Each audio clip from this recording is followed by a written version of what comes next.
Monsieur, les exercices qu'on va faire, ils sont sur votre livre ou pas du tout? Alors, bonjour, la séance d'aujourd'hui, ça va être donc sur des exercices supplémentaires.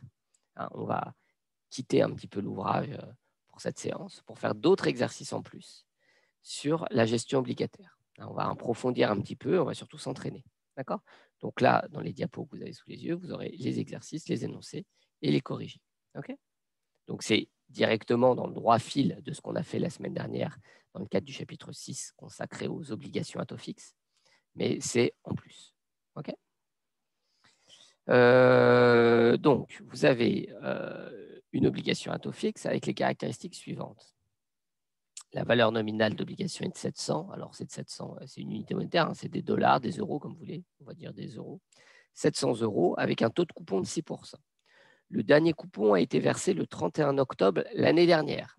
D'accord? Donc, à la date N, c'est pour moi, pas avoir forcément à réactualiser chaque année, mais qu'importe. Donc, dernier coupon, 31 octobre 2020. Et le prochain coupon aura donc lieu le 31 octobre 2021, avec un remboursement le 31 octobre 2028. D'accord? Et donc, on imagine hein, qu'on est au 31 octobre 2020 et le taux de marché, ou taux actuariel, hein, c'est synonyme, ce taux il est de 7%. Je vous demande tout simplement de me donner le prix de cette obligation. Donc, ce qu'il faut là, on va s'entraîner aujourd'hui. Il n'y a aucune notion nouvelle quasiment, sauf un peu à la fin. Mais donc, on va s'entraîner. Ça veut dire qu'il faut prendre un papier et un crayon et qu'il faut faire que vous fassiez vous-même le calcul. Allez-y, prenez un papier et un crayon. Si vous voulez, utilisez Excel, mais il faut que vous le fassiez vous.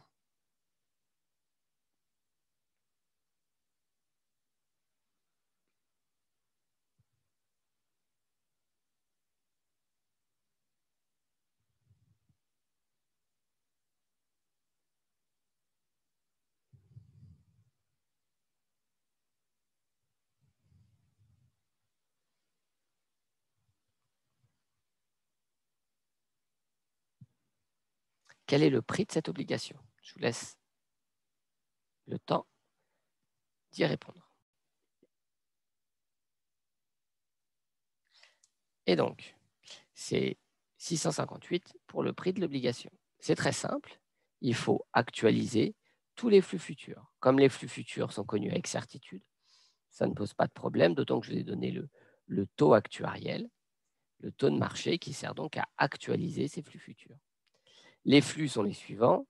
On a un coupon de 6%, 6% du nominal. Hein, vous le voyez ici. J'essaie de récupérer ma petite flèche. Voilà. 6% du nominal. D'accord. À chaque période. Et en fin de période, hein, au bout de 8 ans, on a le coupon plus le remboursement de l'obligation à taux fixe. Hein, c'est une obligation avec donc une périodicité annuelle et un remboursement in fine. Ce calcul, on peut le faire en donc, calculant chaque terme ou alors en utilisant la formule synthétique puisqu'on reconnaît ici eh bien, une annuité constante. Et on a fait la démonstration. Pour l'annuité constante, vous obtenez donc ce résultat-là. Quelques calculs vous donnent un résultat final de 658 euros. Alors, ça, c'est le prix de l'obligation en euros. Il est de coutume sur les marchés d'exprimer le prix des obligations, non pas en euros, mais en pourcentage du nominal. Donc, en pourcentage du nominal, on a un prix de 94%.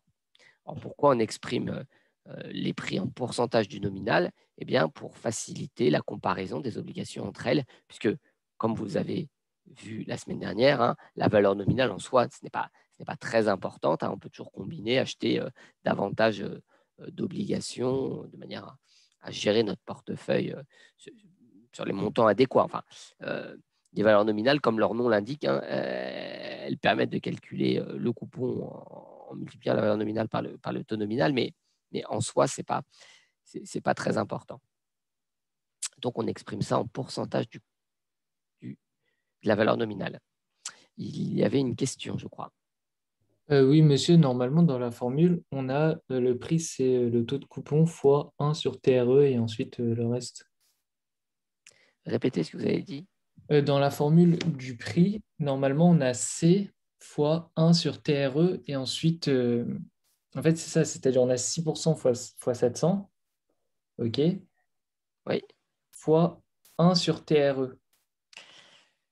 Alors, je ne sais pas de quelle formule vous parlez, Celle- mais surtout, hein, je vous ai demandé, et j'insiste, c'est pour vous, hein, ne retenez pas les formules par cœur.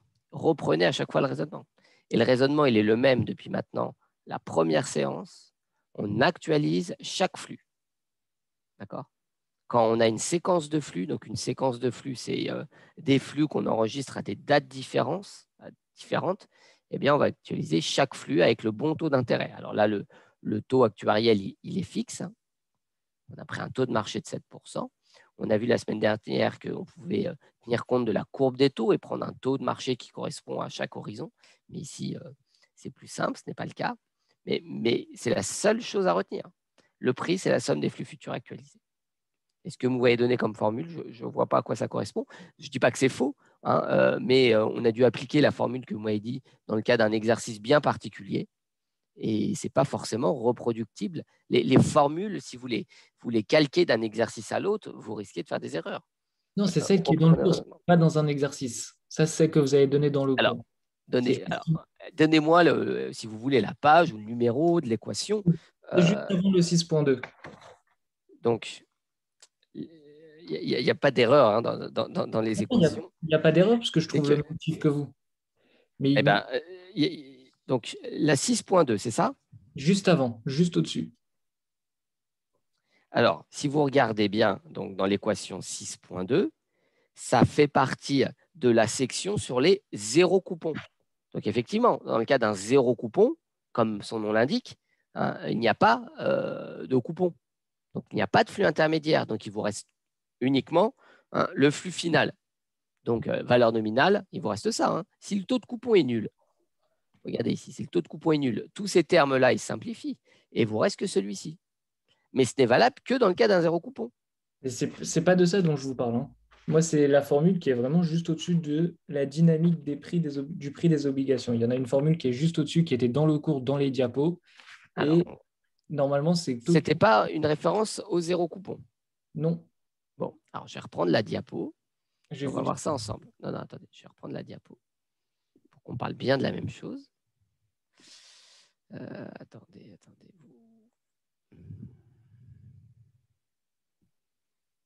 Alors, il faut que j'arrête ça et que je reprenne.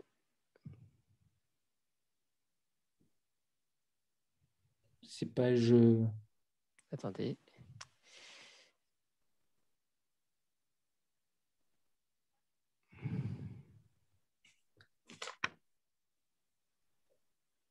Alors, je repartage mon écran avec les nouveaux jeux de diapo. Voilà, c'est toujours plein de manip. Donc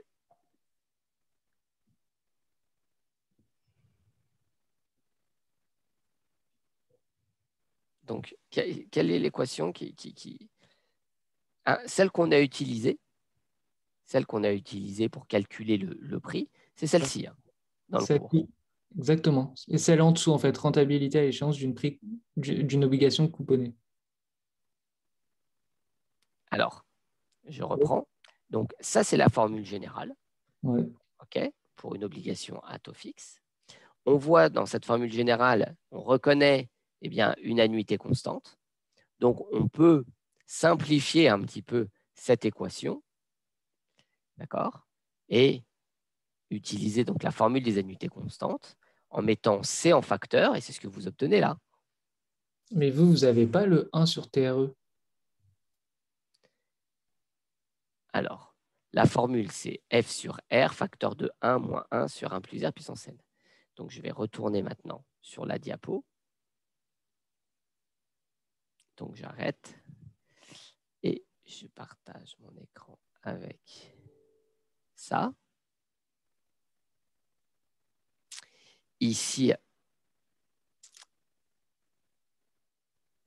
il est là, le 1 sur… Enfin, vous divisez par 7%, donc c'est ici. C'est exactement la même formule.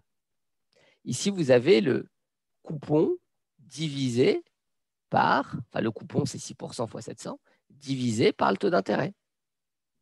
Ah oui, C'est exactement la même formule. ah oui, j'ai compris. En fait, vous avez fait monter le. Ok, c'est bon, j'ai compris. Pardon, excusez-moi, je suis désolé. Non, c'est pas grave. C'est pas grave. Si on est là de toute façon pour s'entraîner, donc il n'y a pas de souci. Mais alors, il y a toujours 1000 façons d'écrire les formules. Hein. Vous connaissez bien les propriétés algébriques. Hein. Vous savez que les additions sont commutatives. Vous pouvez passer 700 de l'autre côté si vous voulez. Vous pouvez mettre 700 en facteur. Enfin, évidemment, à chaque fois, vous aurez l'impression que les formules sont différentes. Alors, je crois avoir compris moi aussi, ce qui vous a embêté ou un petit peu gêné, je dirais, c'est que là, je n'ai pas écrit 1 sur 1,07 puissance 8, mais 1,07 puissance moins 8. Mais évidemment, Ouais. vous savez que c'est la même chose. Donc, il y a plein de façons d'écrire cette même équation, mais ça reste la même équation. Ok, ça marche. Ouais, merci beaucoup. Alors, on poursuit. Excusez-moi, Maintenant, monsieur. oui. Est-ce que vous pouvez revenir juste, est-ce que vous pouvez réexpliquer pourquoi vous exprimez le prix en fonction de la valeur nominale et juste pourquoi on ne s'arrête pas à 658,20? Alors, ça, c'est vraiment un point très pratique. D'accord. Vous avez un portefeuille, vous êtes genre obligataire, vous avez un portefeuille. Vous voulez investir, je ne sais pas moi, 100 000 euros en obligations. OK, 100 000 euros en obligations. Et il y a plusieurs obligations disponibles sur le marché. Elles n'ont pas forcément la même valeur nominale, mais qu'importe leur valeur nominale. Si vous voulez les comparer, hein, c'est ce qu'on fait ici, on divise par la valeur nominale, d'accord, pour pouvoir comparer plus simplement les obligations entre elles. De toute façon, vos investissements portent sur des milliers d'euros et donc vous allez acheter plusieurs obligations. Hein, je vous rappelle que le marché obligataire, c'est essentiellement à 99% un marché de professionnels, hein, ce n'est pas un marché pour les particuliers.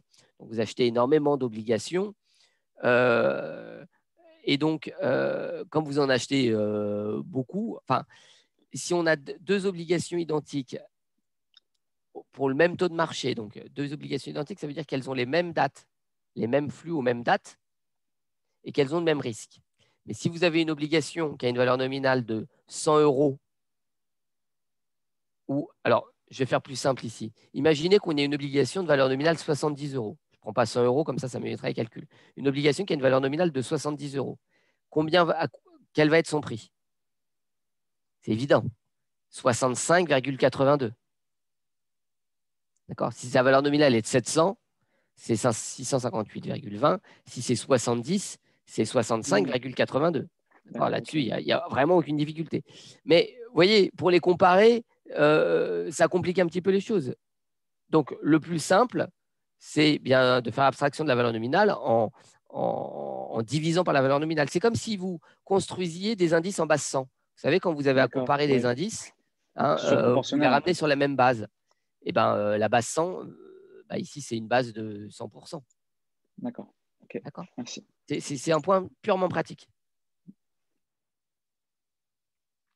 Je continue. Donc maintenant, ça se complique un tout petit peu parce que jusque-là, j'ai été très sympa avec vous. À chaque fois que je vous demandais d'évaluer le prix d'une obligation, vous étiez à une date anniversaire. Donc c'était simple à calculer. Les formules ici vont être rigoureusement les mêmes, sauf que vous n'êtes pas à une date anniversaire. D'accord? On n'est pas à une date anniversaire. Donc ça demande un petit peu plus de soin dans le calcul, mais le principe est le même. Donc je reprends la même obligation. Le dernier coupon, c'était le 31 octobre 2020. Donc, le prochain coupon, c'est le 31 octobre 2021. Mais maintenant, on veut mesurer le prix de l'obligation aujourd'hui. Hein, aujourd'hui, le 15 mars, bon, on est le 16, bon, qu'importe, hein, mais voilà, disons le 15 mars 2021. Quel est le prix de cette obligation? Je vous laisse faire le calcul. C'est exactement la même chose. C'est juste que, d'un point de vue pratique, calculatoire, c'est un tout petit peu plus compliqué.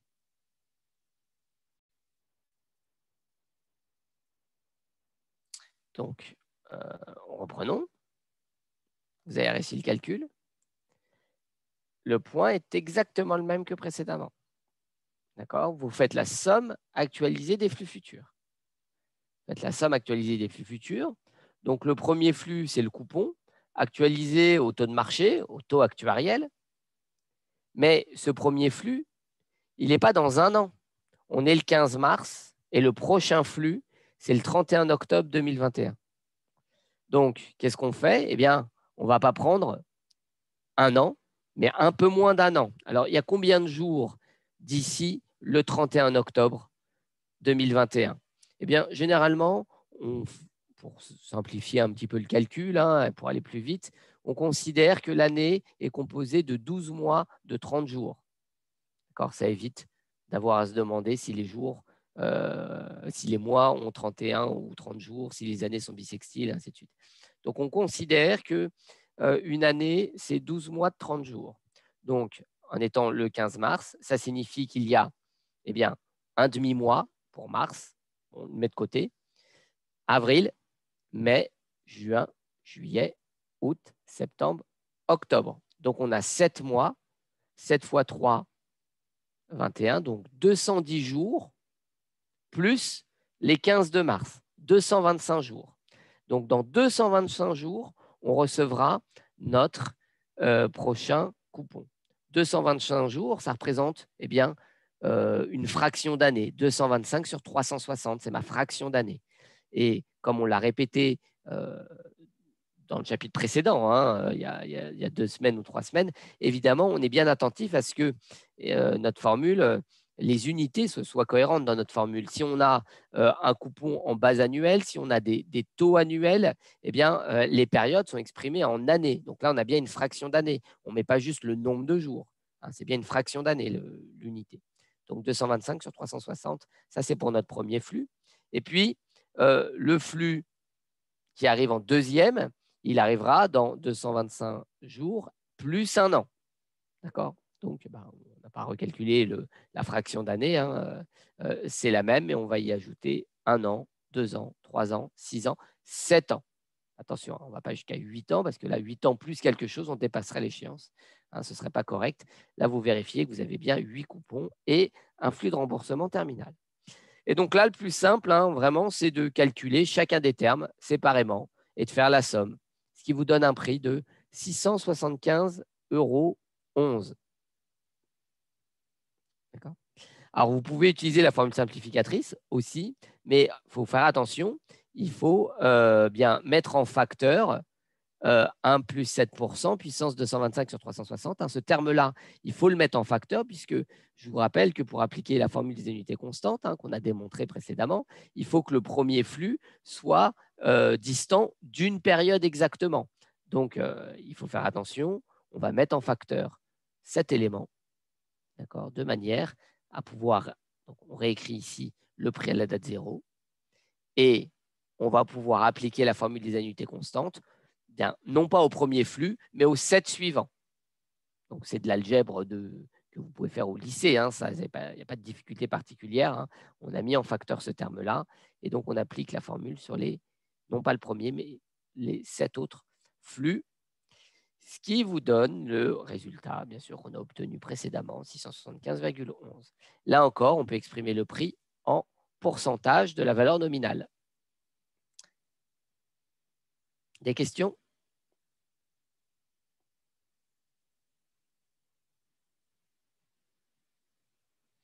Pas de questions? Bon, c'est clair. J'avance. Est-ce que du coup, on aurait pu utiliser la même formule? Donc on a utilisé tout à l'heure la sec du cours. Non, Raphaël, c'est toujours la même. Pour moi, il n'y a pas des formules différentes, il n'y en a qu'une seule.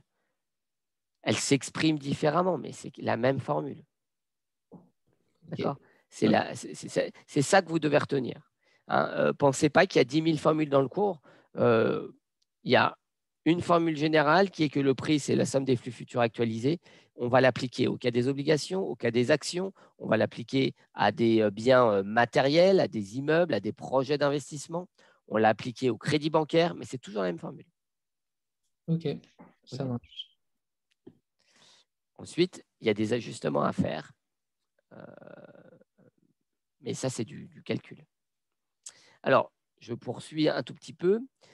Ici, le prix, regardez, hein, par rapport à la situation précédente, il était de 658, il est maintenant de 675. Et pourtant, le taux n'a pas changé. Le taux de marché est le même, et pourtant, le prix a changé. Qu'est-ce qui s'est passé? Eh bien, en fait, on a accumulé des coupons. Vous savez, hein, je l'ai dit la dernière fois, les coupons, on ne les paye pas en continu, hein, ils sont payés une fois par an. Et donc, les prix évoluent en dents de scie. Donc, à mesure qu'on se rapproche du versement d'un coupon, le prix a tendance à augmenter, hein, toutes choses égales par ailleurs. C'est-à-dire ici, pour un taux de marché qui est constant. Donc, ce que je peux vous demander, ce que je vous demande souvent, c'est de calculer le coupon couru. Quel est le coupon couru? Le coupon couru, je vous ai donné la formule dans le chapitre précédent, au cours de la dernière séance. Hein. Le coupon couru, c'est la valeur du coupon cumulé depuis le versement du dernier coupon. Donc, il s'est passé combien de jours depuis le versement du dernier coupon? Là, pour une fois, on regarde en arrière. C'est rare, mais ça arrive. Hein. On veut savoir la valeur du coupon cumulé. Eh bien, on a eu le mois de novembre, le mois de décembre, le mois de janvier, le mois de février. Donc, 4 mois de 30 jours, 4 fois 3, 12, 120 jours, plus 15 jours en mars, 120 plus 15, 135. D'ailleurs, si vous faites 135 plus 225, vous tombez sur 360. Hein. Ça marche évidemment. Donc, 135 jours depuis le versement du dernier coupon. Donc, le coupon couru, c'est le coupon, donc 6% fois 700, multiplié par 125 divisé par 360. Alors, faisons le calcul ensemble.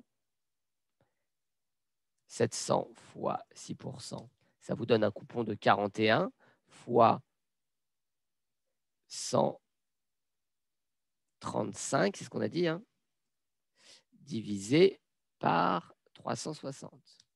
Donc, on a un coupon couru de 15,75. D'accord? Donc, on a un coupon couru de 15,75. Et si je vous demande de me calculer le prix pied de coupon, vous me répondez à ce qu'on appelle le clean price. Ce n'est pas le prix qu'on paie effectivement, mais le clean price, c'est donc 675,11 moins 15,75. Donc 659,36. 659,36. Et le cours coté, ça correspond au prix pied de coupon en pourcentage du nominal. Donc, le cours coté, il sera de 94,2%. 94,2%. C'est le cours coté. Donc, le cours coté, c'est celui qui est négocié sur le marché. Ce n'est pas le prix qui sera payé, mais c'est celui qui est négocié sur le marché et il est calculé en corrigeant de la valeur du nominal, d'accord, et en corrigeant du coupon couru. Donc, je répète, hein, et ça, c'est encore une fois systématiquement, quasiment à l'examen, le cours coté, c'est le prix moins le coupon couru, le tout en pourcentage de la valeur nominale. Donc ici, 94,2%.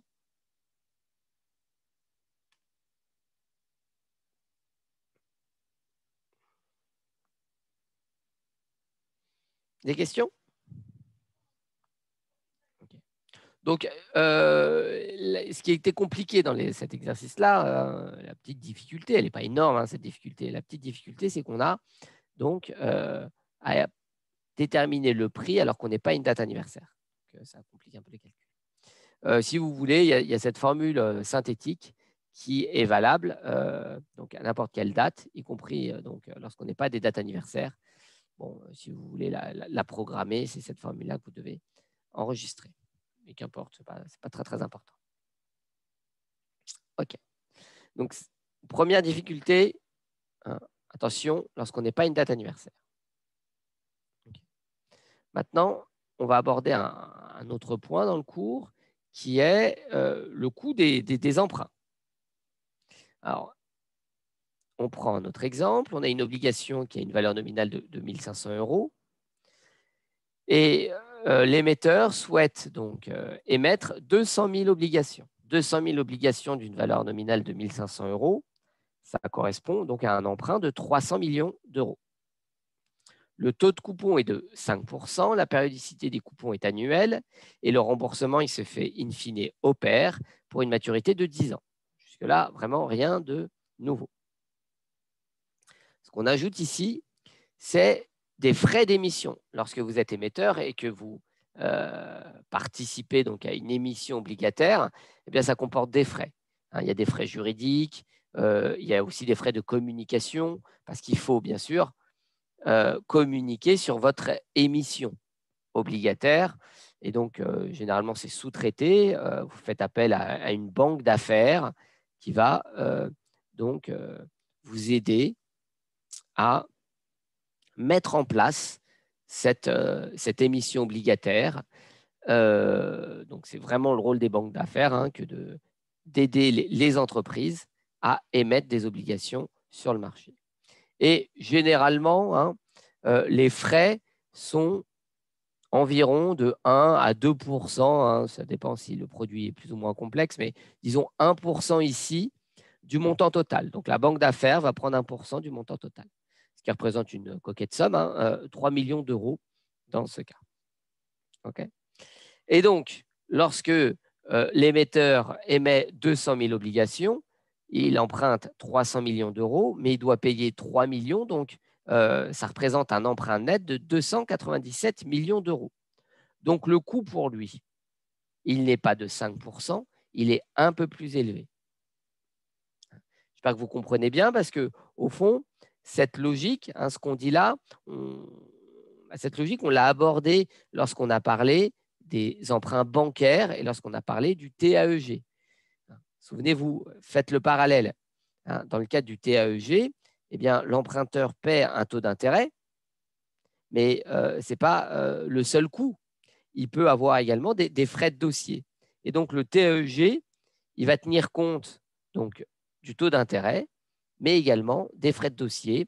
Et également, on peut imaginer d'autres types de frais annexes. Mais on va essayer de résumer tout cela dans un taux, un seul taux. Mais ici, on va faire pareil. On va calculer le taux d'emprunt, le coût de l'emprunt pour l'émetteur en intégrant ces frais de 3 millions d'euros. Alors, comment on calcule cela? Comme on le faisait précédemment, en posant l'équation suivante, on a à la date 0 un flux qui est égal à 1 moins D fois P0, D étant le montant des frais en pourcentage du nominal. D'accord? Donc, à la date 0, on a P0 amputé de D, donc 1 moins D P0. Et ça, c'est la somme des flux futurs actualisés, donc la somme des coupons et de la valeur nominale. Donc, évidemment, ça, vous pouvez le réécrire en utilisant la formule des unités constantes. Et ensuite, vous devez résoudre cette équation pour calculer R. D'accord? Il faut résoudre l'équation. Je vous l'ai dit, je l'ai répété à plusieurs reprises, il n'y a pas de solution analytique. Ça signifie que vous devez tâtonner pour résoudre cette équation. Alors, le plus simple, c'est d'utiliser Excel. Sinon, vous tâtonnez un peu longtemps à la calculatrice, mais en utilisant Excel, on cherche la valeur de R qui satisfait notre équation. D'accord? Donc, pour simplifier, dans notre application numérique, ce que vous voyez en dessous, c'est que j'ai tout exprimé en pourcentage de la valeur nominale. D'accord? Comme ça, ça simplifie un petit peu la représentation de l'équation, mais qu'importe, si vous pouvez tout multiplier par la valeur nominale, ça ne change rien, ça se simplifie. Et donc, en tâtonnant, on obtient 5,13%. Donc, le taux de coupon est de 5%, mais le coût pour l'emprunteur est de 5,13%. D'accord? Comme je le faisais pour le TAEG, donc dans le cadre des emprunts bancaires, on peut aussi le faire dans le cadre ici des emprunts obligataires. On peut avoir une estimation, un ordre de grandeur pour ce taux, pour le coût de l'emprunt. Je reviens en arrière. On paie 5%, 5% au titre des coupons. Et puis, on paie 3 millions. Alors, je vais prendre ma calculatrice, mais on paie 3 millions en plus. D'accord? 3 millions en plus à la date 0. 3 millions, ça représente combien en pourcentage du montant emprunté. Eh bien, 3 millions, ça représente 1% du montant emprunté. Vous êtes d'accord? C'est d'ailleurs ce qu'on s'était fixé. Et comme on a une maturité de 10%, eh bien, attention, je n'actualise pas. C'est pour ça que c'est une estimation très large, mais ça nous donne un ordre de grandeur. On doit payer 1% en plus sur 10 ans. Donc, divisé par 10, ça fait 0,1%.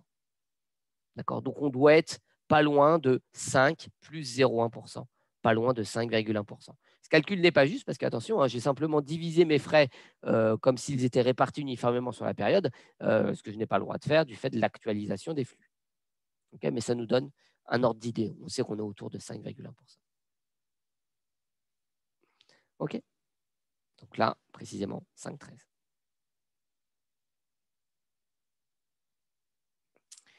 Je continue dans le même ordre d'idée. On a ajouté des frais. On peut aussi examiner ce qui se passe lorsque eh bien, on va introduire des primes. Alors, il y a plusieurs types de primes. On va voir les plus courantes, hein, les primes d'émission et les primes de remboursement. Donc, on reprend l'exemple précédent. D'accord, valeur nominale 1 500 €, taux de coupon 5%, maturité 10 ans. C'est exactement le même exercice que précédemment. Mais cette fois-ci, on n'a pas de frais. Hein. On ne va pas tenir compte des frais parce qu'on se situe du côté de l'investisseur et plus du côté de l'émetteur. Hein, les frais, c'est pour l'émetteur. Pour l'investisseur, évidemment, il n'y a pas de frais d'émission, hein, par définition. Et donc, on met les frais de côté pour discuter de l'investisseur. Quelle est la rentabilité de ce placement pour l'investisseur? C'est égal au coupon, 5%. D'accord? On a une obligation ici qui est émise au pair. OK. 5%, c'est la rentabilité. Donc, je vous ai dit tout à l'heure, les banques d'affaires vont aider les entreprises à émettre des obligations sur le marché. Elles vont notamment proposer à l'entreprise un taux d'intérêt, un taux de marché. L'entreprise n'est pas forcément au fait des taux de marché. La banque d'affaires, si, c'est son métier. Donc, la banque d'affaires sait que, eh bien, pour ce type d'obligation, à 10 ans, avec un certain niveau de risque, on ne connaît pas le niveau de risque ici, mais qu'importe, hein, on sait que les investisseurs réclament un taux de rentabilité, une rentabilité de 5%. Okay. Donc, on peut très bien émettre des obligations avec un taux de coupon de 5%. Mais imaginez que l'entreprise veuille émettre avec un taux de coupon inférieur. Pour quelle raison elle aurait intérêt à faire ça? Eh bien, par exemple, si on a affaire à une start-up ou à une entreprise à fort potentiel de croissance.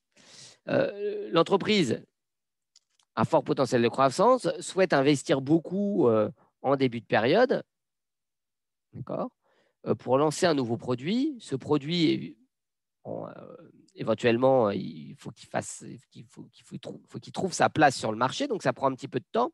Les profits au début vont être relativement faibles et on espère en revanche que les profits vont être beaucoup plus élevés dans le futur, plus tard. Une fois que l'entreprise sera bien mise en place, enfin, je veux dire que le produit sera connu, que la marque sera connue. Donc, dans le cas des entreprises en croissance, on comprend bien que ce n'est pas forcément une bonne chose d'avoir des coupons trop élevés.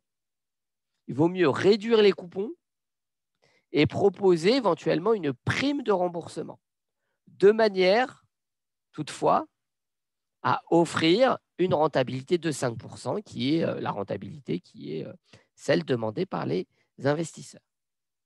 D'accord ? Vous comprenez bien l'exemple? On va voir maintenant en pratique ce qui se passe. Donc, je résume. Il faut proposer une rentabilité de 5%. Soit on propose un coupon de 5%, soit eh bien, on propose un coupon plus faible. Mais dans ce cas-là, il faut proposer une prime, soit une prime à l'émission. Et dans ce cas-là, on va diminuer le prix d'émission, soit une prime de remboursement. Dans ce cas-là, on augmente la valeur de remboursement. Bien sûr, on peut aussi faire un peu des deux. Alors, on va voir le cas qui est peut-être le plus intuitif, qui est celui d'une prime de remboursement. Donc, on veut fixer à 3% le taux de coupon.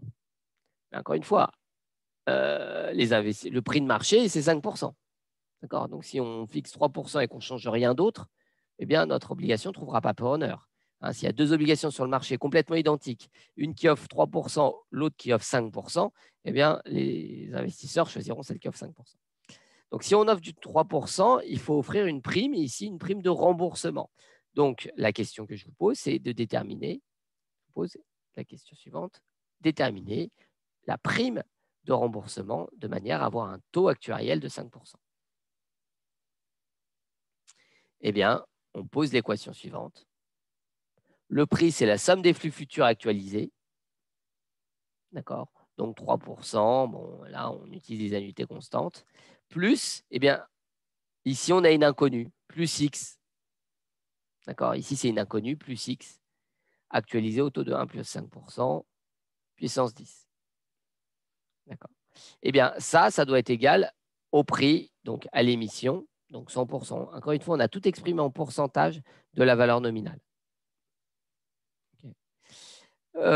Donc, ici, je l'écris de manière un peu condensée, mais l'inconnu est là. Hein, ce n'est pas P0 l'inconnu. Hein. L'inconnu, c'est le numérateur ici de ce quotient. Et pour que l'équation soit vérifiée, alors, il faut une prime de 25,1558%. OK ? Donc, il faut bien suivre ici. Hein. Ce qu'on cherche, c'est ce taux-là.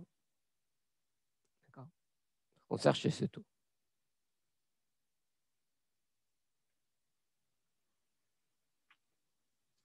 C'est bon ? On peut procéder de même également en maintenant donc un taux de coupon de 3%, mais en cherchant une prime d'émission. D'accord ? Eh bien, donc, la valeur de remboursement, s'il n'y a pas de prime de remboursement, c'est 100%. Le taux de marché, on le connaît, il est de 5%. Le taux de coupon, il est de 3%. Et donc, on calcule le prix à l'émission. Il va être de 94,55, soit une prime de 15,45. Monsieur, est-ce que vous pouvez revenir sur la slide avant? Oui.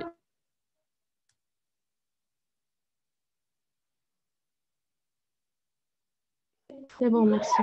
D'accord. Et là, je vous disais, pour la prime d'émission, on cherche la valeur à date zéro. Donc, on doit émettre un prix de 94,55%. D'ailleurs, ça doit vous rappeler ce qui se passe pour les zéro coupons. C'est exactement ce qui se passe pour les zéro coupons. Le fait qu'il y ait des zéro coupons sur le marché, on l'avait dit, hein, ces zéro coupons offrent un taux de coupon nul. Ça ne veut pas dire qu'ils offrent une rentabilité nulle. Pas du tout. La rentabilité, elle se calcule en faisant le rapport entre la valeur de remboursement et la valeur d'émission. Alors, on est dans une période un peu bizarre où les taux d'intérêt sont tellement faibles que cette rentabilité, elle est quasi nulle, elle peut même être négative parfois. Mais bon, généralement, hein, les zéro coupons ont un prix inférieur à leur valeur nominale. Il y a bien une prime d'émission. C'est exactement le cas de figure ici, sauf que on le pousse à l'extrême puisque on va fixer un taux de 0%, alors qu'ici, le taux, il est de 3%. En fait, monsieur, c'est comme Oui. si, à l'exemple d'avant pour la prime de remboursement, c'est comme si on fixait P à 100% et qu'on cherchait PT. Et là, c'est l'inverse, on fixe PT Exactement. et on cherche P. Ok, Exactement. merci. Exactement. Donc ici, dernier cas de figure, enfin dernière remarque, je dirais, donc comme il y a une prime d'émission, si on veut emprunter 300 millions d'euros, il va falloir émettre plus que 200 000 obligations. On va émettre plus de titres. D'accord ? Je pourrais d'ailleurs vous demander, c'est une règle de 3, hein, mais je peux vous demander de combien de titres il faut émettre en plus. Donc ça, typiquement, ça peut être aussi un examen partiel. Hein. Je dis, voilà, les conditions de marché sont les suivantes. Hein. Le taux de marché, il est, je sais pas, ici, donc de 5%. On souhaite fixer les coupons à 3%. Quelle est la prime d'émission? Combien d'obligations il faut émettre sur le marché? C'est très opérationnel. Hein. Je répète un peu ce que je disais, la gestion obligataire, on l'abordera quasiment pas après hein, en master. Donc, c'est la raison pour laquelle, dès la licence, on va un petit peu plus loin sur ces questions pour que vous soyez vraiment bien formés. Vous verrez que la séance consacrée aux actions, en revanche, parce que les marchés boursiers sont traités bien plus en détail l'année prochaine, bien, la séance consacrée sur les actions, elle est assez light. Voilà, parce que voilà, tout ça s'inscrit dans un programme sur plusieurs années, évidemment. OK. Donc, voilà pour les primes d'émission, les primes de remboursement. Hein, pensez au zéro coupon. Hein. On est vraiment dans le cas d'une prime d'émission avec un zéro coupon. Monsieur? Oui, ça, c'est pour vous entraîner. Un dernier exemple, et je prends votre question. Pour vous entraîner, on peut aussi mixer les deux. Hein. Voilà. Ce qu'il faut, en revanche, c'est n'avoir qu'une seule inconnue, puisqu'on n'a qu'une équation. Donc, par exemple, ici, on fixe le coupon et on fixe la valeur de remboursement. Et donc, on calcule P0. D'accord, mais on fixe la valeur de remboursement non pas à 100%, mais à 120%, ce qui va permettre d'avoir un P0 un peu plus élevé que dans la diapo précédente. Donc, une prime d'émission un peu plus faible, ce qui, in fine, sert à émettre moins d'obligations. Oui, il y avait une question. Monsieur, est-ce que vous voyez dans le chat? Parce qu'il y a des questions, il me semble. Ah non, excusez-moi, je ne vois pas le fil de discussion.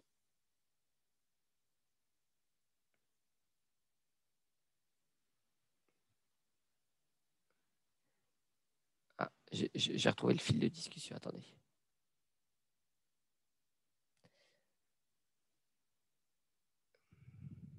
Alors, il n'y a pas de... Je voulais savoir en fait si vous allez mettre ça sur l'EPI. Bien sûr, comme à chaque fois.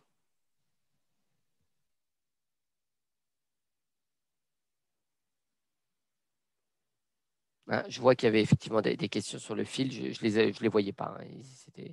Ils étaient passés sous le zoom. OK.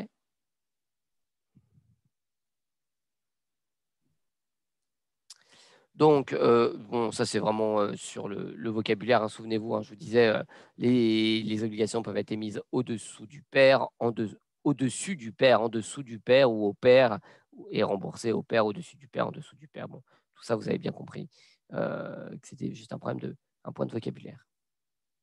OK. Bon, je vous propose de faire une petite pause et après, on a une dernière section, une première petite pause. Et après, mais vraiment 5 minutes. Et après, on a une section sur la gestion du risque de taux.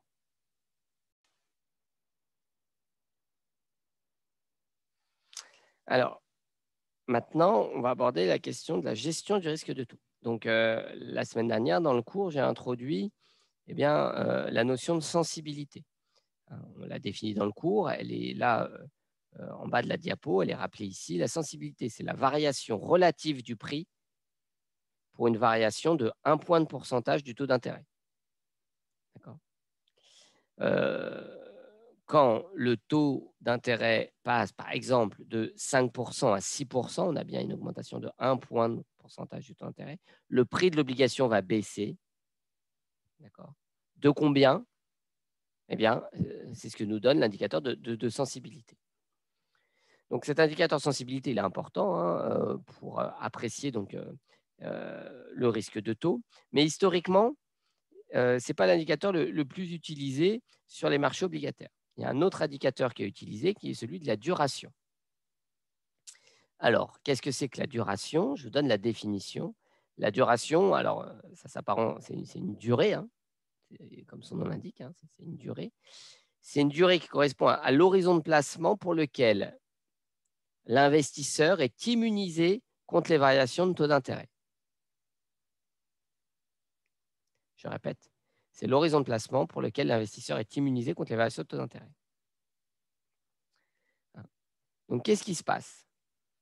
Lorsque vous êtes gérant obligataire, en fonction des obligations que vous détenez dans votre portefeuille, il existe, hein, ça a été démontré, hein, on va essayer de donner l'intuition là, juste après, dans le cadre d'un exemple, on peut montrer qu'il existe une durée pour laquelle votre portefeuille est immunisé contre les variations de taux d'intérêt. Alors, pour quelle raison? Eh bien, parce que les variations de taux d'intérêt vont jouer doublement sur le prix de votre obligation. D'abord, hein, le taux d'intérêt a un impact sur le prix de revente de votre obligation. Quand le taux d'intérêt augmente, le prix de revente de l'obligation diminue. Il y a cette relation inverse entre le taux et le prix. Donc ça, c'est l'effet négatif. Quand le taux augmente, le prix diminue. Mais la hausse du taux d'intérêt a aussi un impact sur le réinvestissement des coupons. Si le taux d'intérêt augmente, vous allez pouvoir réinvestir vos coupons à des taux plus élevés. Et ça vous est profitable. Donc, on a deux effets. Un effet du taux d'intérêt sur le prix de revente, un effet du taux d'intérêt sur le réinvestissement des coupons. Et ces deux effets sont en sens inverse. Et pour une durée bien spécifique, ces deux effets se compensent exactement. Et cette durée spécifique, c'est ce qu'on nomme la duration. Et la duration, elle se calcule à l'aide de cette formule. Et donc là, pour une fois, contrairement à ce que je vous répète depuis le début du cours, là, pour une fois, vous devez apprendre cette formule. Elle ne se retrouve pas de manière très intuitive, vous devez l'apprendre. Donc, hein, c'est la moyenne pondérée, la moyenne actualisée des flux, mais pondérée par l'horizon. Ce n'est pas si difficile à retenir. Hein. C'est la somme des flux futurs actualisés, d'accord, mais pondérée par leur horizon. Hein, par la date, donc I, hein, divisé par le prix. OK. Donc, vous devez retenir cette formule. Donc, il n'y a pas, encore une fois, il y a 2-3 formules à retenir dans le cours. Hein. Guère plus, toutes les autres, elles se retrouvent simplement. Mais cette formule de la duration, vous devez la retenir. Alors, pour bien comprendre, on va voir un exemple. Je vous ai tout dit, je pourrais presque m'arrêter là. Mais on va quand même voir un exemple ensemble. Imaginez donc une obligation à taux fixe de maturité 8 ans avec un taux de coupon de 5%, une valeur nominale de 1000. On suppose que le taux de marché est de 5%. Calculez la duration. Je vous laisse faire de votre côté. Je vous donne le calcul, mais vous pourrez réviser chez vous. Hein. Vous avez la formule, hein, il suffit juste d'appliquer. Hein, on ne va pas le faire ensemble. Mais ça vous donne une duration de 6,79. Et à partir de la duration, hein, c'est dans la diapo précédente, vous pouvez calculer facilement la sensibilité. La sensibilité, c'est moins la duration divisé par 1 plus R. Donc, vous avez une sensibilité de moins 6,47. Donc, ça s'interprète comment? Lorsque vous avez une variation de 1 point de pourcentage du taux d'intérêt, alors le prix diminue, hein, c'est une variation positive, le prix diminue de 6,47%.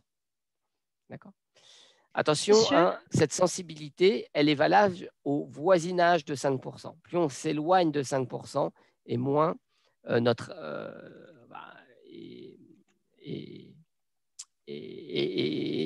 moins notre estimation de la variation est correcte. Oui, il y avait une question. Oui, vous avez dit que la sensibilité, c'est moins la duration sur 1 plus R. 1 plus R, merci. Oui, l'équation ici, hein, elle est dans les diapos. Oui, ok. D'accord. Vous l'avez ici. Ah, ici, j'exprime la duration en fonction de la sensibilité. Donc, vous pouvez évidemment très simplement exprimer la sensibilité en fonction de la duration. OK.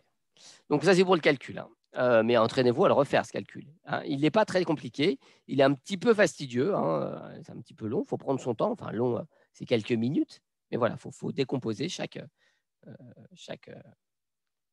bout de la formule. OK, donc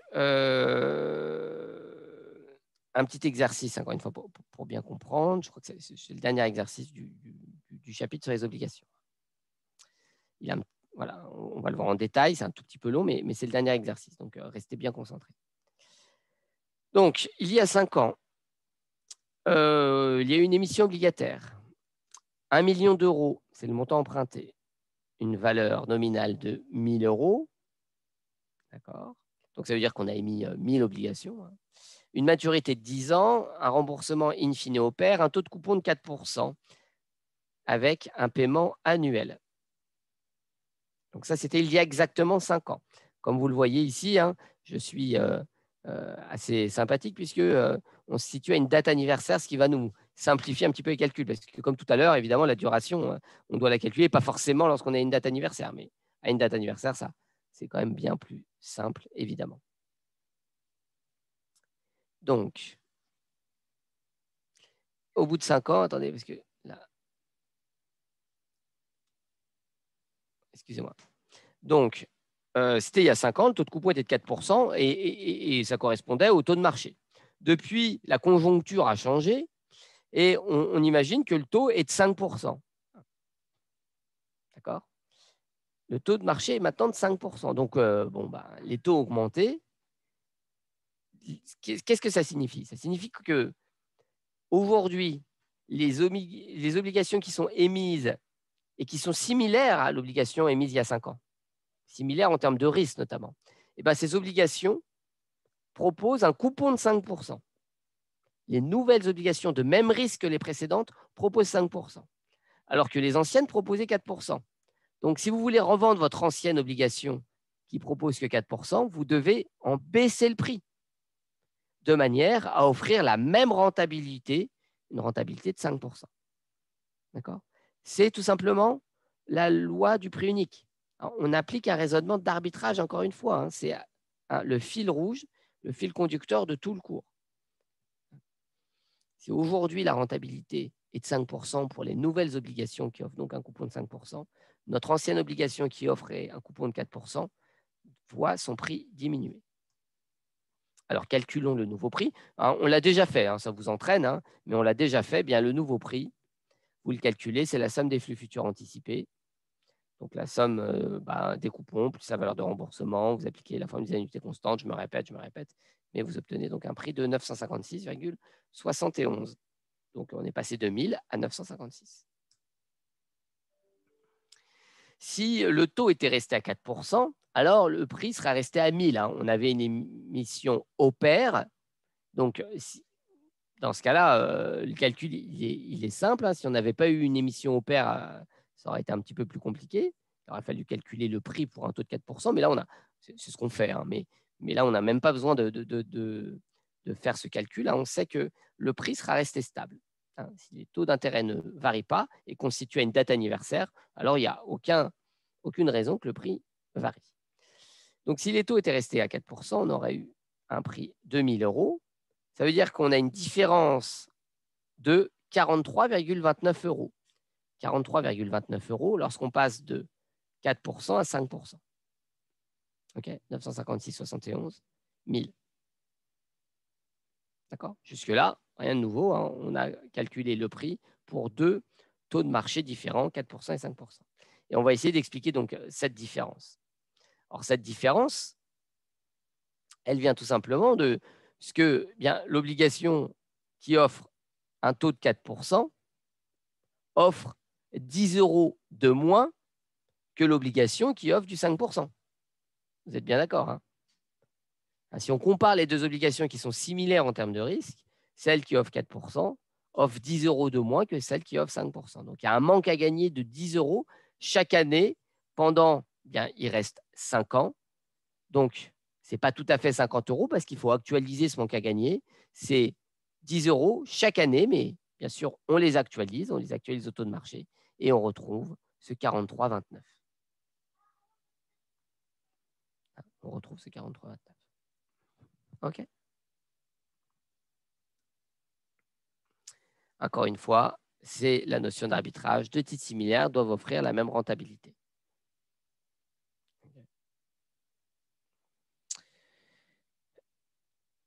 Donc, on voit bien dans notre exemple la relation inverse qui existe entre le prix des obligations et le taux d'intérêt. Cette relation est inverse. On a bien une fonction décroissante. Et cette fonction est non seulement décroissante, mais elle est monotone. Donc, on peut représenter la sensibilité du prix de l'obligation. D'accord ? Graphiquement, on peut le représenter graphiquement. On le fera plus tard en construisant la tangente à la fonction qui lie le prix et le taux d'intérêt. On va le voir juste après. OK. Cette sensibilité, elle va dépendre des caractéristiques de l'obligation. Donc, je prends ici 3 obligations A, B, C. c'est mon benchmark, hein, voilà, mon obligation de base, 1 000 euros, 5% un an. B, c'est 1 000 euros, 5%, mais c'est plus long, c'est 10 ans. Et C, c'est 1 000 euros, 10 ans, mais avec un taux de coupon de 10%. Donc, à chaque fois, je change juste une variable de manière à pouvoir bien comparer mes obligations les unes par rapport aux autres. Donc, si je compare A et B, qu'est-ce qui change entre A et B? C'est la maturité. D'accord? Donc, ici, pour A et B, j'ai représenté le prix en fonction du taux d'actualisation. D'accord? Le prix en fonction du taux d'actualisation. Eh bien, vous voyez que l'obligation B, qui a une maturité plus longue, est plus sensible. On voit que la pente est bien plus forte. D'accord? La pente est bien plus forte pour B que pour A. Hein, ça montre bien que l'obligation B, qui a une maturité plus longue, est plus sensible. Vous pouvez calculer les dérivés d'ailleurs, hein, à partir des prix ici, enfin de la formule pour la sensibilité. Enfin bon, vous pouvez calculer les dérivés la dérivée du prix par rapport au taux d'intérêt et vous avez la sensibilité en fonction donc, des caractéristiques de l'obligation. Ici, je raisonne juste graphiquement en faisant de la statique comparative. Hein. Je compare deux obligations qui sont presque similaires à un paramètre près. Et si je compare B et C, C a un taux de coupon plus élevé que B et on voit que plus le taux de coupon est élevé et plus l'obligation est sensible aux variations de taux. Voilà. OK. Donc, pour résumer, toute chose égale par ailleurs, une obligation est d'autant plus sensible aux variations de taux que la maturité est longue et que le taux de coupon est faible.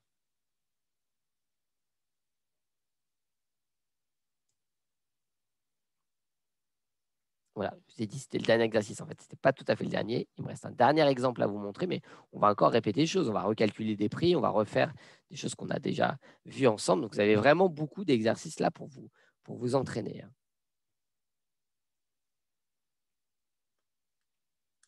Donc, celui-ci, promis, c'est le dernier. Donc, une obligation de maturité 5 ans avec un taux de coupon de 5,5%. Le remboursement, il se fait in fine au pair et le taux de marché, la rentabilité actuarielle est de 6%. On va se demander quel est notre profil de gain, notre perte éventuellement, hein, si on a un horizon de placement de 4 ans et demi. D'accord? Dans le cas où on a une petite variation des taux d'intérêt. OK? Donc, le taux est de 6% aujourd'hui, mais il peut varier. Il peut être de 5,9, il peut être de 6,1. Quel impact ça va avoir sur mon portefeuille si je détiens l'obligation pendant 4 ans et demi? Alors, 4 ans et demi, ce n'est pas donné au hasard. J'ai au préalable calculé la duration. Et la duration est de 4 ans et demi. D'accord? Mais justement, on va montrer que pour cette duration, d'ailleurs, vous pouvez, hein, vous avez la formule, vous pouvez calculer la duration. Mais ici, on prend cette duration et on va voir qu'effectivement, même s'il y a une variation des taux d'intérêt, eh bien, notre richesse dans 4 ans et demi ne sera pas impactée par cette variation des taux d'intérêt. OK?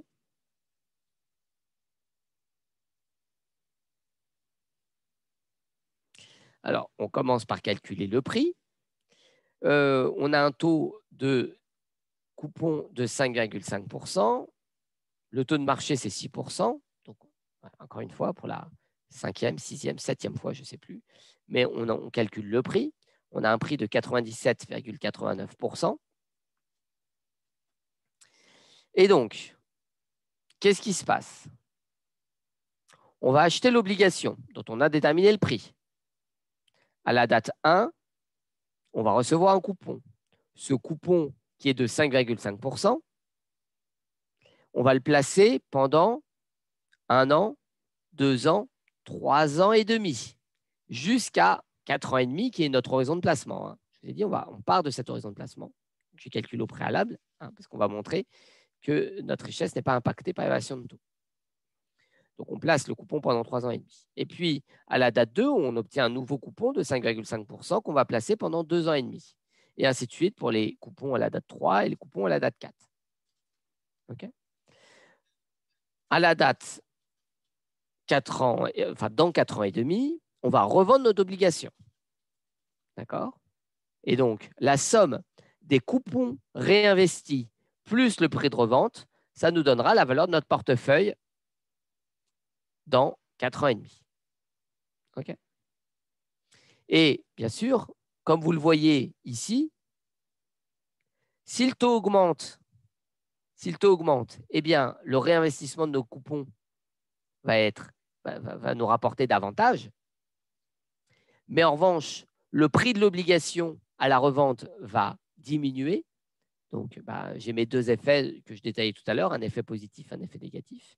Et à l'inverse, réciproquement, si le taux d'intérêt diminue, le réinvestissement de mes coupons sera moindre, mais mon prix de revente sera plus élevé.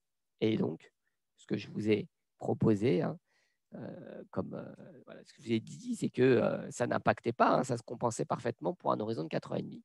Ce qu'on va voir à partir des calculs que j'ai faits au préalable sur Excel, je vais vous les montrer ici. Donc, on a 3 hypothèses de taux. Soit le taux reste stable, soit il baisse un petit peu, soit il augmente un petit peu. Pour chacune de ces hypothèses, à partir des formules de la diapo précédente, je calcule le réinvestissement de mes coupons à la date, parce que me rapporte le réinvestissement de mes coupons à la date 1, à la date 2, à la date 3, à la date 4.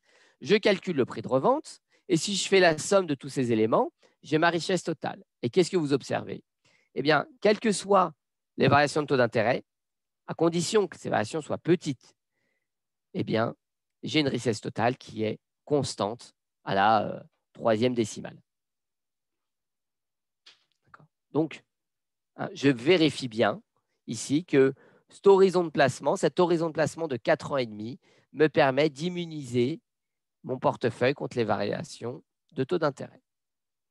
Donc, si j'ai un horizon de placement de 4 ans et demi, j'ai une parfaite gestion de mon risque de taux. Okay. D'ailleurs, vous vérifiez, mais ça, c'est lié à la cohérence globale du modèle. Le prix à la date 0 capitalisé sur une période de 4 ans et demi, ça nous donne la valeur totale du portefeuille. On retrouve ici ce qu'on avait pour la richesse totale. La valeur future dans 4 ans et demi du prix, c'est 127,23,60. Et ça correspond, c'est la même équation qu'on a écrite différemment en haut et en bas, mais c'est la même idée, ça correspond bien à une rentabilité de 6%. Voilà. Donc, c'est ce que je vous disais, la conclusion, c'est que lorsqu'on a une variation de taux, pour un horizon de placement de 4 ans et demi, qui est la duration, notre portefeuille est immunisé contre le risque de taux. Je vous propose ici un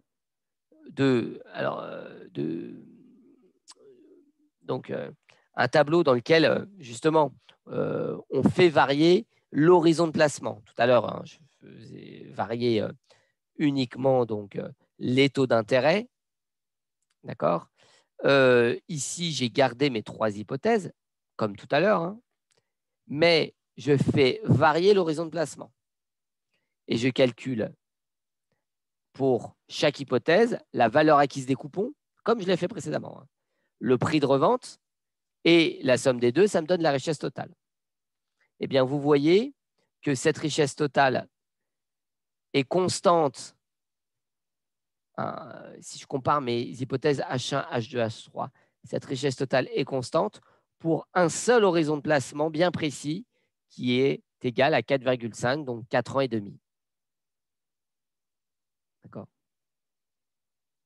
Si je prends un autre horizon de placement, par exemple un horizon de placement de 3 ans, vous voyez que ma richesse totale n'est pas constante. Elle est plus élevée elle est plus élevée en cas de stabilité des taux d'intérêt. D'accord. Et si j'ai un horizon de placement de 5 ans, c'est plus élevé en cas de hausse des taux d'intérêt. Excusez-moi, avant c'était baisse des taux d'intérêt, 5,9. C'était plus élevé en cas de baisse des taux d'intérêt pour un horizon de placement de plus court et et c'est plus élevé en cas de hausse des taux d'intérêt pour un horizon de placement plus long. Ce même tableau, je vous montre le graphique associé à ce même tableau, c'est exactement le même tableau. Hein. Je vous montre ce qui se passe. Ici, en abscisse, j'ai l'horizon de placement et donc j'ai représenté la valeur acquise des coupons en bleu et la valeur du prix de revente en rose. D'accord. Et on voit bien que ça se compense exactement pour un horizon de 4 ans et demi. Donc là, je reprends hein, ce que j'ai dit, je le dis de plusieurs façons différentes. Alors, quand vous reverrez, peut-être revisionnerez le cours, ce sera peut-être un peu plus simple. Mais vous voyez bien, je vais d'abord présenter la formule, puis des exercices, puis je vous ai fait la représentation graphique. Mais bon, hein, c'est différentes manières de présenter les choses, mais c'est toujours le même concept. Hein, c'est toujours cette même idée de la duration. Voilà. Juste quelques mots pour vous dire que cette duration, donc c'est vraiment un instrument, un outil utilisé sur les marchés quotidiennement. Hein, c'est quelque chose de très pratique. Encore une fois, eh bien, ça a été formalisé par des universitaires, hein, notamment Macaulay. Donc parfois on parle de duration de Macaulay. C'est un papier donc publié en 1938. Mais surtout, ça a été vraiment popularisé à partir de 1971 dans un article de Fisher et Weil, publié dans le Journal of Business. Donc, on présente rigoureusement la forme moderne, si vous voulez, de la duration. Okay. Donc, ça, c'est quelques références académiques. Il y a un lien évidemment entre la sensibilité et la duration. Tout à l'heure, ou la semaine dernière, je ne sais plus, je vous avais dit qu'on pouvait calculer la sensibilité à partir de la dérivée du prix par rapport au taux d'intérêt. La sensibilité, c'est la dérivée du prix par rapport au taux d'intérêt. Donc, si vous faites le calcul de la dérivée, vous obtenez bien la sensibilité. Okay. Mais cette dérivée première, elle est valable uniquement au voisinage du taux d'intérêt. Et donc, votre approximation, si vous utilisez la sensibilité pour prévoir les prix, votre approximation, elle sera moins bonne à mesure que vous vous écartez du voisinage de R. Okay. Pour les formules de la sensibilité, je ne vous demande pas de me refaire la démonstration. Hein, je ne vous demande pas de refaire la démonstration. Je vous demande surtout de connaître la formule de la duration et de la sensibilité. Je ne vous demande pas de refaire la démonstration. Elle n'est pas difficile, mais juste, elle n'a pas tellement d'intérêt. Voilà, donc bon, ça, je passe. Ce n'est pas très, très intéressant, l'idée de durée moyenne.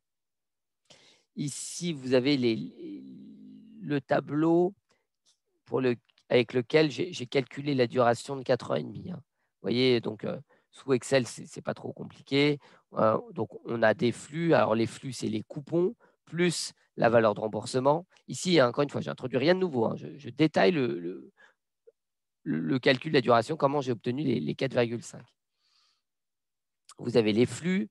Vous avez le facteur d'actualisation qui change à chaque date, évidemment. Hein, c'est 1 sur 1 plus R puissance n. Vous avez ici le prix de l'obligation.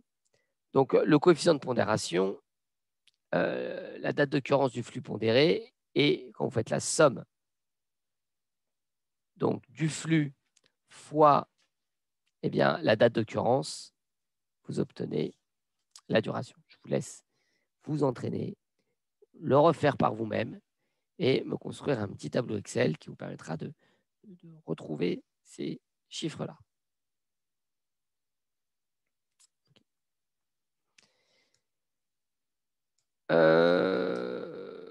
Voilà, juste pour dire encore quelques remarques, j'ai vraiment 2-3 points à ajouter.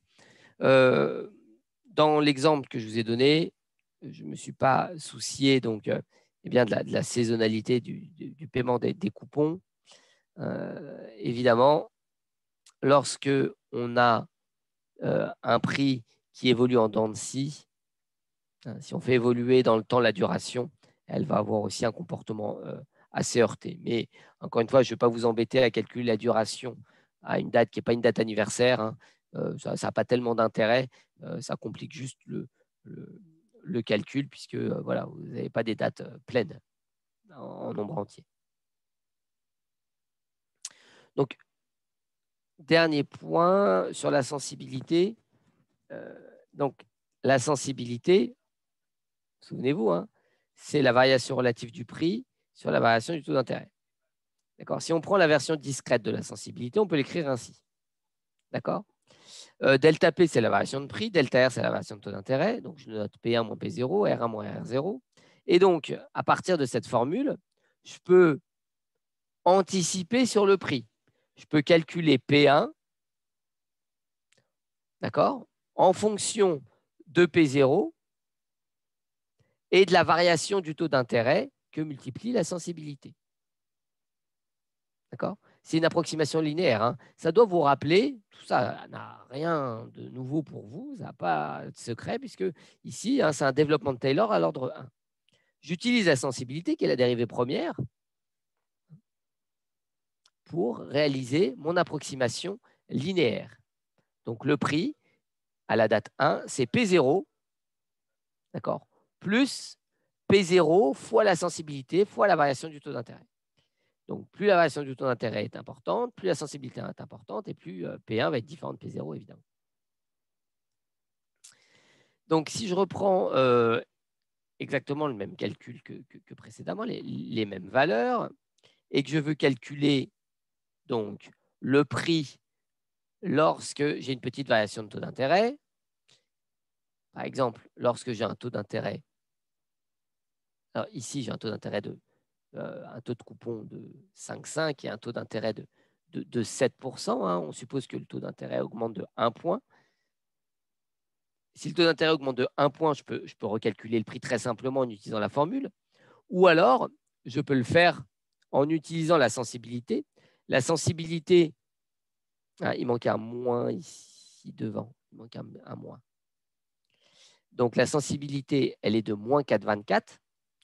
Donc, le prix sera approximativement égal au prix à la date 0 fois 1 moins la sensibilité que multiplie la variation de taux d'intérêt. Donc, le prix sera de 93,74. Mais ça, c'est une approximation du prix. Le vrai prix, je l'ai calculé ici, 93,85. Et l'approximation, elle me donne 93,74. Donc, je sous-estime, quand j'utilise la sensibilité pour prévoir mes prix lorsqu'il y a une variation du taux d'intérêt, eh bien, je sous-estime un petit peu le vrai prix. Or, pourquoi ? Tout simplement parce que le prix, c'est une fonction convexe du taux d'intérêt. Vous voyez, hein, la courbe en bleu, c'est le prix en fonction du taux d'intérêt. Et on a une courbe convexe. Et en fait, le prix que je calcule à partir de la sensibilité, ça correspond à une approximation d'ordre 1. Et donc, c'est la tangente. Et la tangente d'une courbe convexe, comme vous le savez, se situe toujours en dessous. Donc, à mesure que je m'éloigne, alors on ne le voit pas bien ici, hein, parce que les différences sont très faibles, mais à mesure que je m'éloigne du taux d'intérêt, hein, mon approximation, la courbe rose, est de moins en moins bonne. L'écart est de plus en plus important avec la courbe de bleu. L'écart il croît à mesure que je m'éloigne de 5% ici, hein, qui est de 5,5, qui est ma valeur de base. 6%, non, j'avais pris comme taux de marché de base. Donc, à mesure que je m'éloigne de 6% à la hausse ou à la baisse, eh bien, mon erreur d'approximation, elle s'aggrave. Donc, je peux améliorer ça, bien sûr. Je pense que vous l'anticipez. Comment je peux améliorer ça ? Je peux l'améliorer en ayant une approximation d'ordre 2, pas simplement d'ordre 1. Et donc, je ne vais pas prendre simplement la dérivée première, mais également la dérivée seconde du prix par rapport au taux d'intérêt. Et je vais construire un indicateur supplémentaire en plus de la sensibilité. Je vais calculer ce qu'on appelle la convexité. Donc, ici, on va prendre un développement de Taylor à l'ordre 2, où on a la sensibilité d'une part, plus la dérivée seconde du prix par rapport au taux d'intérêt, ce qui nous donne la convexité, donc, d'autre part. Bon, là, c'est en continu, mais en différence finie, j'ai le résultat suivant. Le prix à la date 1, c'est P0, 1 plus S delta R plus 1 demi de C delta R carré. Encore une fois, ça peut vous sembler des formules supplémentaires, mais normalement, vous avez tous fait le cours sur les développements de Taylor dans vos premières années de licence, et donc ça doit vous rappeler quelque chose de bien connu. OK?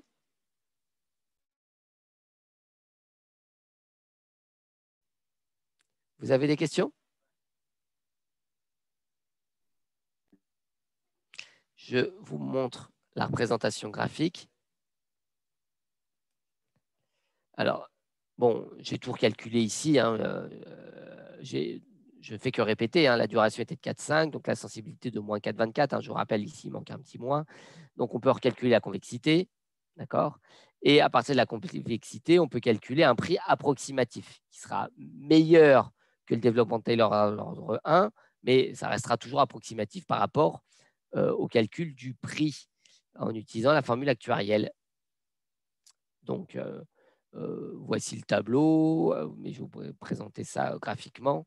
Donc, on a le taux d'intérêt ici, la variation de taux d'intérêt, le prix déterminé par la méthode actuarielle, donc le vrai prix exactement, l'approximation d'ordre 1, l'approximation d'ordre 2 et l'erreur d'approximation.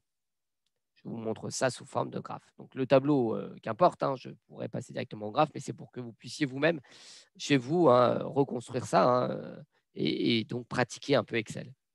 Donc, en bleu, je répète, c'est l'évaluation par la méthode actuarielle, donc le vrai prix. En rose, c'est mon approximation d'ordre 1. Et en jaune, mon approximation d'ordre 2. Vous voyez, la courbe jaune et la courbe bleue sont presque confondues. OK. Voilà. J'en ai terminé. Je suis allé un petit peu vite sur la fin. Ce sont des approfondissements qui sont un peu calculatoires, mais pas très compliqués.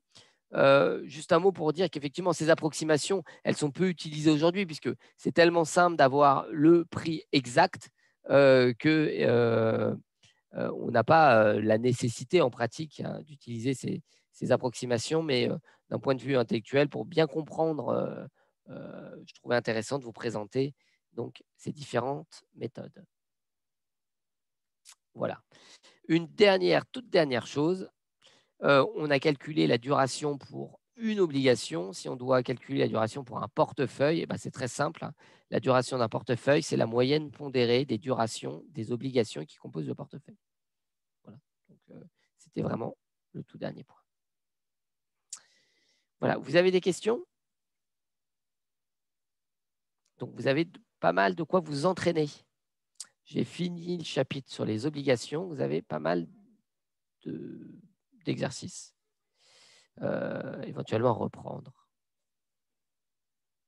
OK.